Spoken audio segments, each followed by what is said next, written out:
Hello, beautiful people. How's everyone doing today? Well, today I'm a little bit late here because I was cleaning up something for my client. And so I had to do the work, right? Somebody's got to do the work. The bills have to be paid. In any case, how's everyone doing? My name is Melvin, and welcome to the Melvin Live Show. So on this show itself, what I talked about it's about the three key aspect: the mindset, skill set, and two sets about building a 1% 1 million all digital business. And so, if that is something that you are interested in and something that you want to do, then of course, please join me, especially on 3rd of September. Did I say 3rd of September? Oh, actually, it's 4th of September. 4th of September, where we're going to do our 100th episode. Did I get that right? I think I keep screwing up the episode itself. Just give me one moment. Let me check that. I thought we had it right, but in any case, yeah. Yeah, today it's 98, episode 98. Tomorrow is episode 99, and then episode 100. Someone can count. In any case, we're going to be doing episode 100 on September 4th. And that episode itself, what I'm going to do a deep dive into is I'm going to be looking at the current state of things in terms of COVID 19, post COVID 19, based on all the research and the readings that I've done. I am essentially going to distill out the insights for you. Not too many, just 3 to 5 insights to kind of share with you.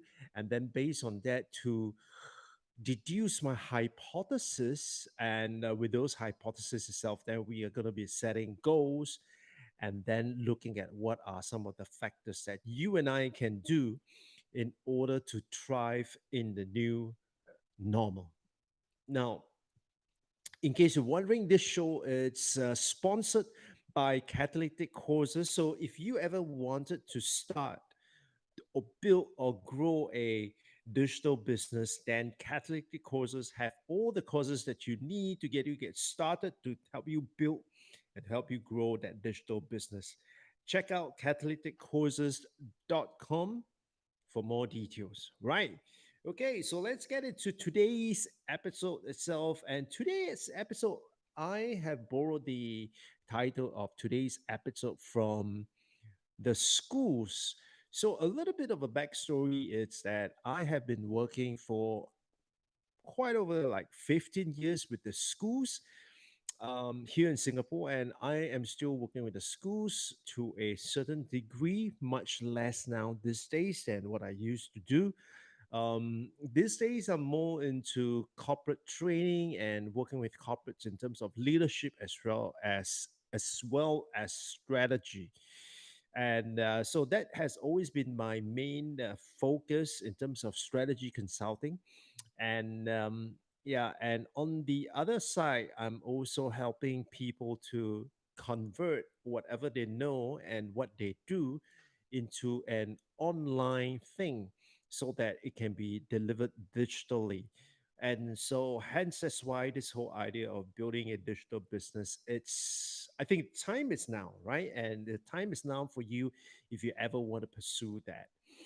And so in my work with schools, I've always been very fascinated with frameworks and kind of like the different protocols that schools have to kind of help students think. And in fact, I believe that some of those protocols are really, really good because it kind of helped me shape my thinking as well. And so today, one of the protocol that I want to share with you is called See, Think, Wonder. Now, what exactly is See, Think, Wonder? Now, the best way to explain that and the best way for you perhaps to understand what exactly is See, Think, Wonder, it's the following. Let's say I showed you something like this, right? What do you think this is? Immediately, I think for most of you, you will, without skipping a bit, you will say that this is a remote control. And what is this remote control for?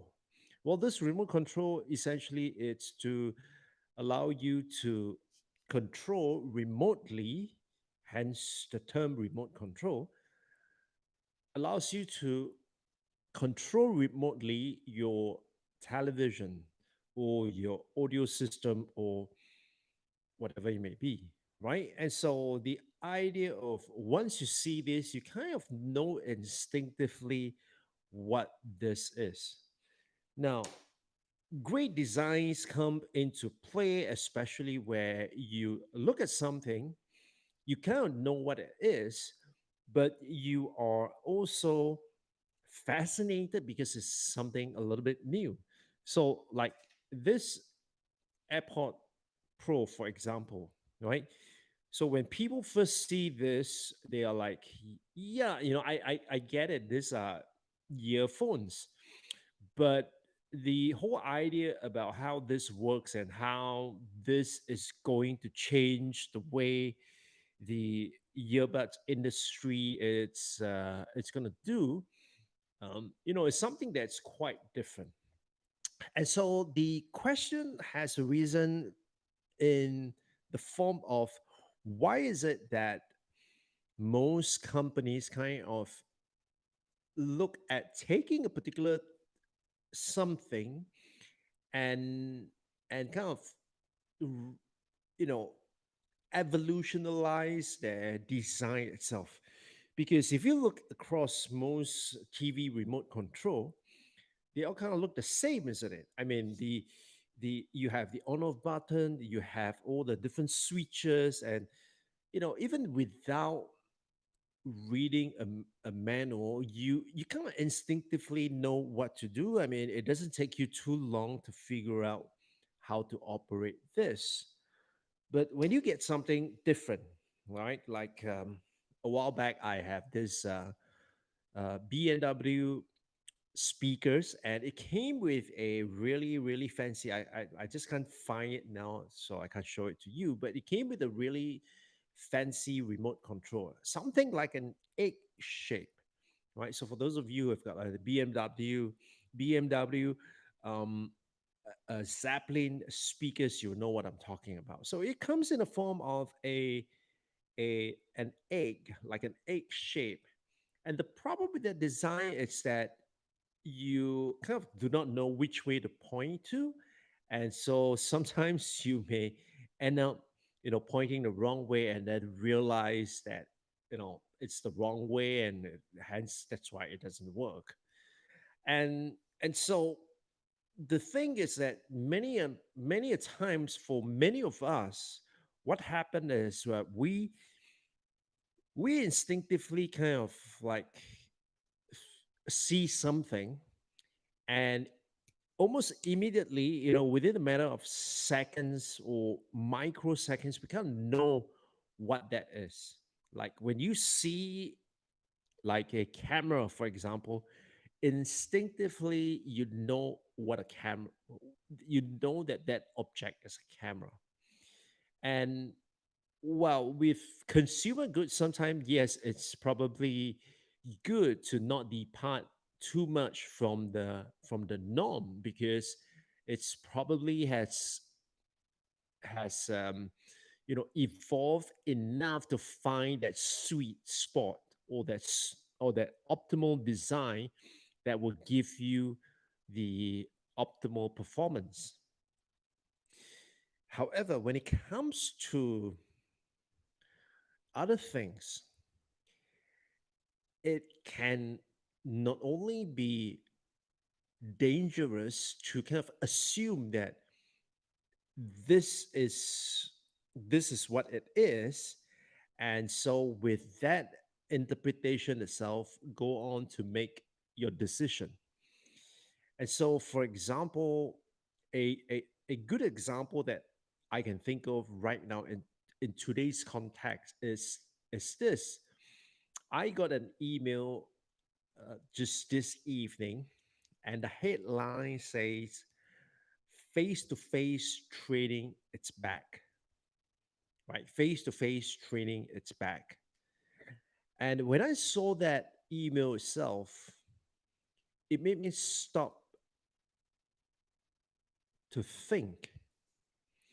Now, why did I stop to think? Because I found that it was pretty interesting for a company in that field to kind of, I would say, um, to to kind of tell people that we are kind of going back to the old norm. Well, I think we're not going back to the old norm. We're not going to see the way things are. This pandemic has essentially frustrated many things. Would you want to go back? I mean, it's like, would you want to go back to a time where there is no internet? Or, let's not talk about no internet, but let's talk about the time where you only have um, 3G or 2G connection. Would you want to go back to that? You know, and so the way I look at face to face trading, and to a certain extent, the way I look at face to face meetups as 2G and 3G. In fact, today I just decided that yes, I would accept an invitation to for a meetup, um, and it's going to be a face-to-face meetup, something that I've not done since God knows when, right? And so I think to kind of assume that yes, we are going to go back to the norm and kind of accept it as it is, I think it's going to be a problem for many of us.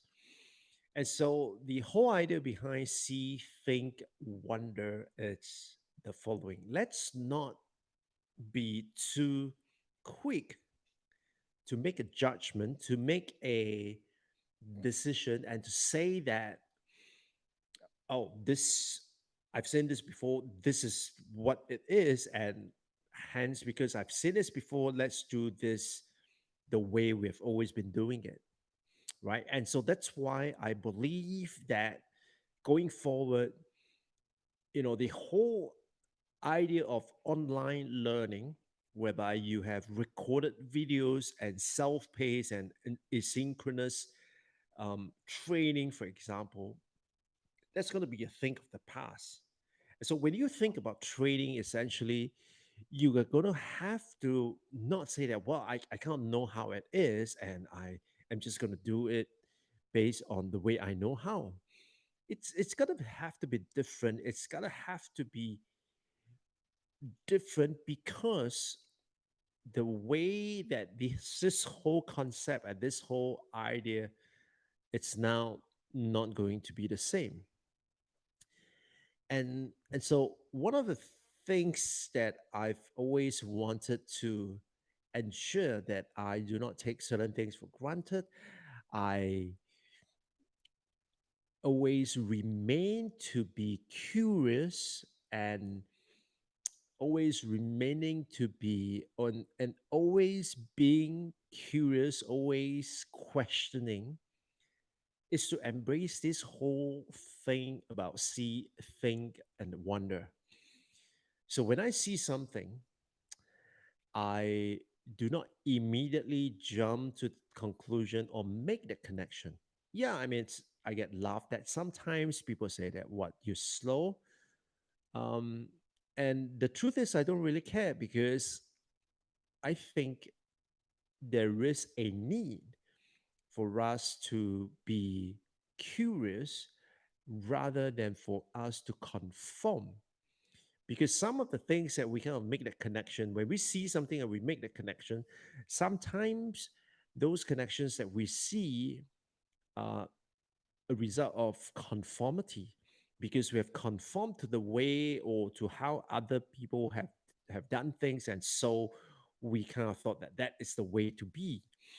And and and and I think that is extremely dangerous. And I'm just glad that I have two little human beings at home, where sometimes, right, not always, but sometimes, almost every single day, you get challenged in terms of your assumption, because they will ask you the dumbest questions, and you would go like,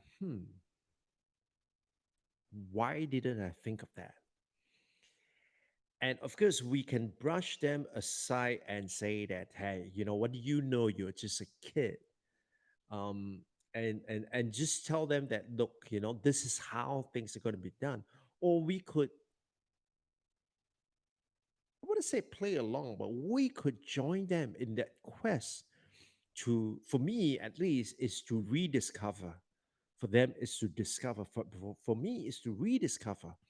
And so it's crucial to embrace this see think wonder protocol. So if you're wondering how this actually works, well, one of the key things that you have to bear in mind is the idea of, you have to heighten your level of awareness. And what I mean by that is that, just for the next couple of days, try and see if you can catch yourself making some automatic connections about things. So, for instance, that you have to get up at a certain time, that you have to sleep at a certain time, you gotta eat at a certain time. I mean, who decides that you have to eat at 12 p.m. because it's lunchtime, or you got to eat at 6 p.m. because it's dinner time? I mean, who set those rules?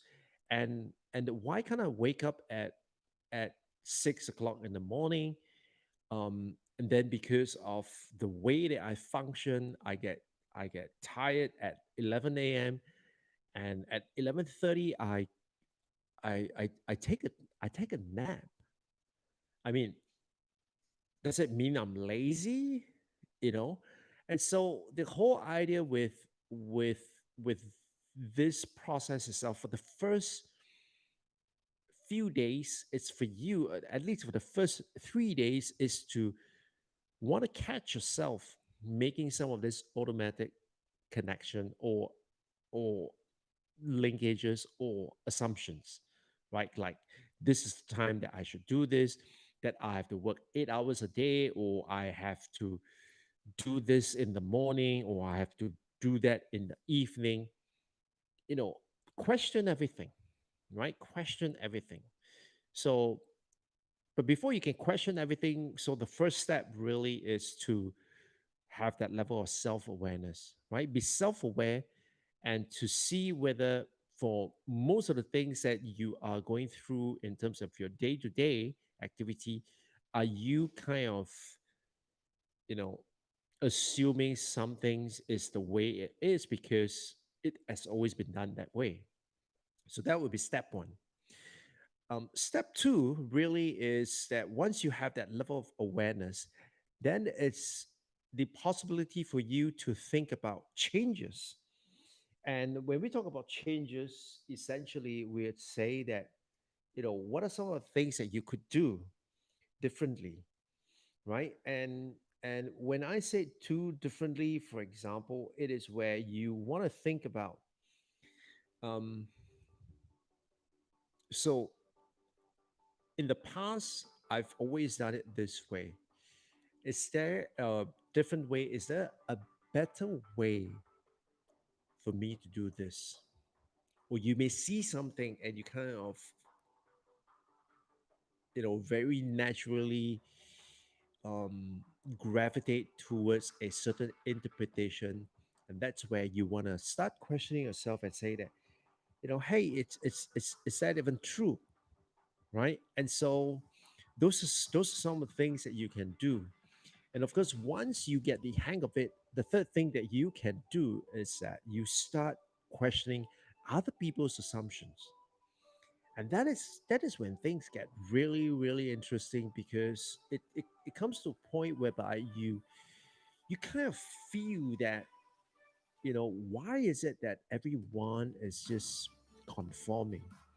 Is there a different way of doing things? Is there a better way of doing things? Is there a a more optimal way of doing things, for example, right?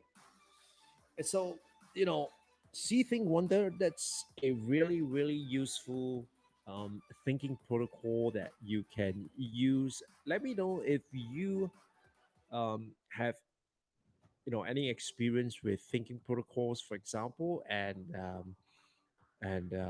if you have any inputs on that, I'll love to hear them, right? And if not, this is Melvin from the Melvin Live Show. I'll see you guys on the next one. Bye bye.